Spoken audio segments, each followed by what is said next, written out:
Today, we're diving into a really ancient story, an allegory. And this isn't just a story meant to entertain. No, it was designed thousands of years ago to peel back the layers of reality and reveal a profound truth about who we really are. But let's start with a question for you. Who's actually in charge of your body? Now, you're probably thinking, well, I am, obviously. But what if I told you this story suggests something else entirely? Okay, let's get into it. So our story actually kicks off with a real person, a king named Prachina Barhishyat. He was a great leader, powerful, did all his duties. But he had a huge problem. And to help him out, the great sage Narada shows up, not with a simple answer, but with a story. Okay, so this king, he was a master at all the big rituals and ceremonies, a real pro. He was doing everything by the book, but his focus? It was totally external. He was chasing promotions to heavenly realms, better luck, more power, all temporary stuff. He was completely missing the bigger picture. And you know what's so wild? The king knew he was stuck. He could feel how empty it all was. He's practically begging the sage Narada for pure knowledge, a way out of this maze he's built for himself. This right here is the problem that the whole allegory is about to solve. So Narada could have just given him a boring philosophical lecture, right? But he doesn't. He does something way smarter. He tells the king a story, a kind of spiritual puzzle, designed to help him see his own life reflected in the tale's hero. And this is where we meet our main character, King Puranjana. Now this guy is a hero, famous, the whole deal. But he's wandering the earth on a mission to find the perfect place to live, a spot where every single one of his desires can finally be satisfied. Okay, here it is, our first big clue for cracking this whole allegory. The name Puranjana itself tells you a lot. Let's break it down. Puram means a city or a fort, or in this context, a body. And Jana just means a person. So you put them together, and Puranjana literally means the one who enjoys in a body.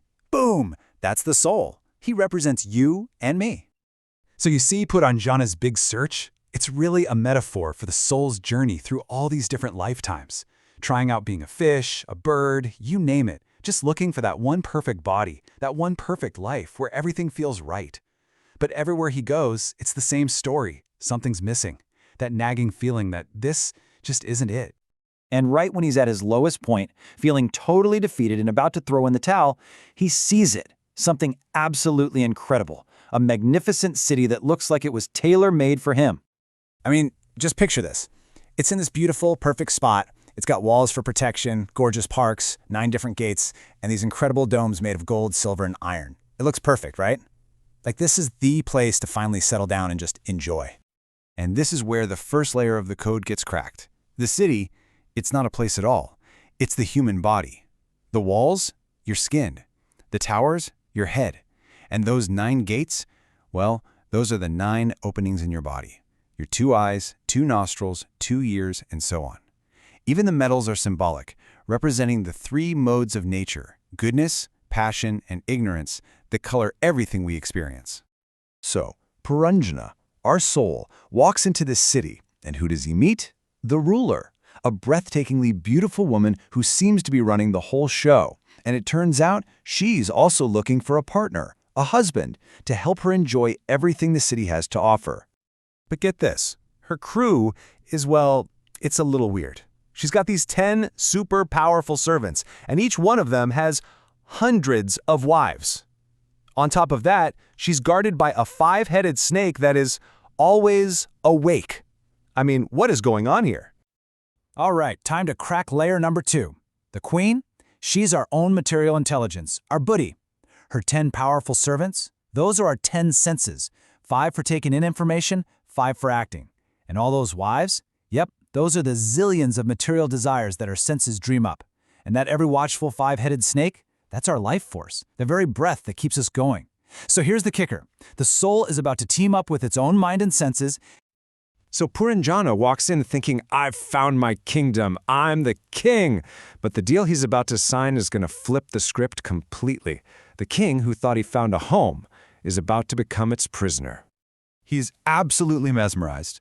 He agrees to marry the queen, to basically fuse his identity with his intelligence. He signs on for 100 years, the standard human lifespan. And her promise?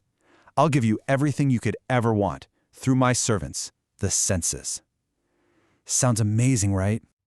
But right away, something's off. The king starts losing his own free will. Whatever the queen, his intelligence, wants to do, he just goes along with it. When the intelligence decides to indulge, the soul gets dragged right along for the ride. He's not really feeling his own emotions anymore. He thinks the happiness of his mind is his happiness. He's just mirroring it. He totally forgets who he even is. The soul, which is supposed to be full of joy, is now miserable just because it's identifying with a miserable mind. He's not the king anymore. He's just a reflection. I mean, look at this transformation.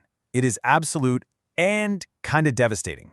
He went from being this independent, heroic king looking for a home to being what the story calls a pet animal that dances according to the order of its master. He thinks he's the one in charge, the enjoyer, but really he's just a puppet for his own mind and senses. And this is the moment of truth.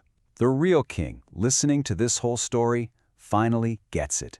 He sees himself in Puranjana, and the real power here is that so can we. This isn't just some dusty old story, it's a mirror for what we go through every single day. So, what's the big takeaway? It's this. We, the soul, walk into the city of the body. We make a pact with our own mind, thinking it's the ticket to happiness. And in that deal, we forget that we are not the body and we are not the mind. We forget our true spiritual selves and end up becoming slaves to whatever our senses are screaming for. Yeah, the text uses a really powerful word here. It says we are cheated, tricked, we're duped into thinking that chasing after one temporary pleasure after another is the whole point of life. But it's a trap, right? It's a game you can never ever win, because for every desire you satisfy, 100 more pop up. But the story doesn't just leave us there. There's one final, really hopeful twist. Remember at the very beginning, it mentioned that Puranjana had this unknown friend with him on his whole journey? That friend represents the super soul, that divine spark inside all of us, our constant companion and guide. So the real question, the one this whole story leaves us with is, in the noisy city of your own body, with the queen of your mind barking orders all day long, are you listening? Are you taking the time to listen for that quiet, unknown friend?